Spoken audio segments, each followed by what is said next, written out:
Bonjour encore, bonjour tout le monde.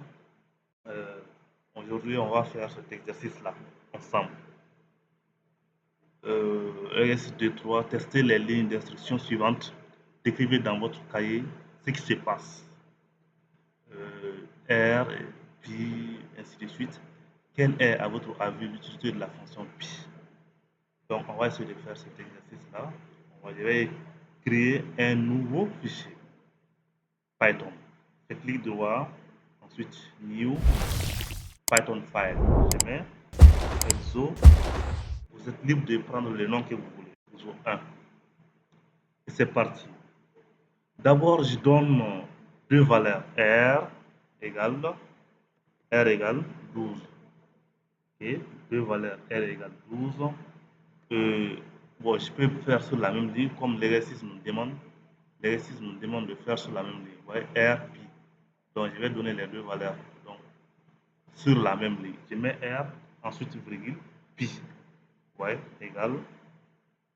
Donc, ici, on peut faire une déclaration sur plusieurs déclarations sur une même ligne.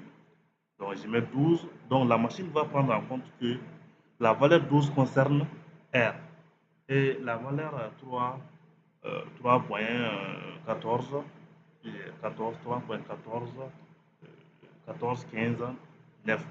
Donc la machine va considérer ces deux valeurs comme la première valeur étant la valeur de pi et la deuxième valeur est la valeur de la première valeur est la valeur de R, disons, et la deuxième valeur est la valeur de pi. Ok.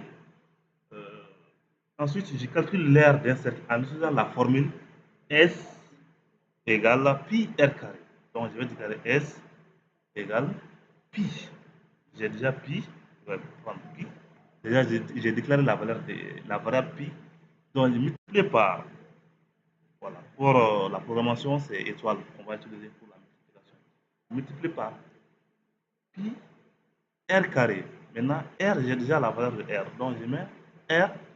Mais pour carré ici, on utilise des étoiles pour dire puissance. Ok. Donc, comme ça. Comme ça, c'est comme ça qu'on fait. Donc, Python fait le calcul pour moi. Quand je fais print S, donc Python va m'afficher le résultat de notre calcul. Donc, pour voir ça, je mets print, entre parenthèses. Donc, vous n'êtes pas sans savoir que print affiche un message, mais print aussi affiche la valeur d'une variable. Donc, je mets R, par exemple. Je peux dire non, je peux dire S, quoi, comme ça, si vous voulez. Mais si vous voulez aussi, vous pouvez afficher un message.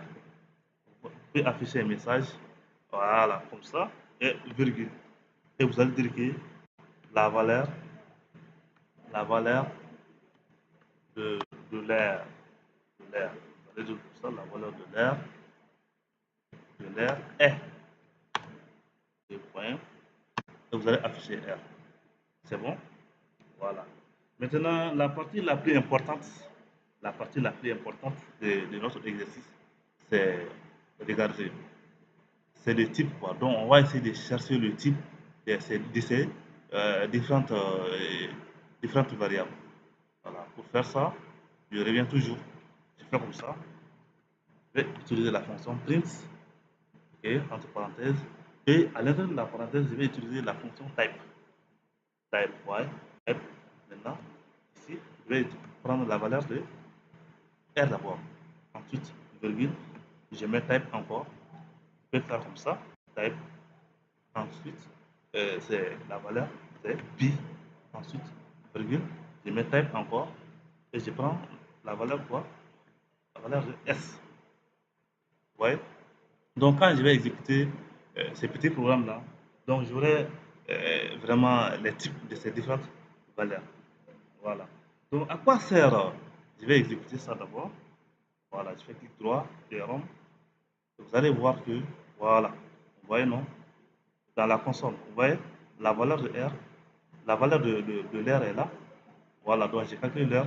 Ensuite, on dit que R est de type int, euh, P est de type float, et ensuite S aussi est de type float. Voilà, maintenant, à quoi sert ça? Eh bien, en programmation, Python ne traite pas toutes les données de la même manière, quoi. Un texte n'est pas un nombre. Et un entier aussi n'est pas un décimal. Donc, la fonction type est comme une carte d'identité. Elle dit exactement qui est la donnée pour que Python sache comment la manipuler.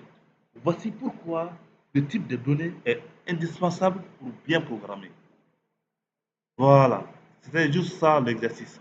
Et je pense on a fait le tour. Ouais, non? Voilà, merci. Merci, c'était juste ça. Merci, merci pour votre aimable attention. Donc, on vous dit au revoir pour voilà, la prochaine fois.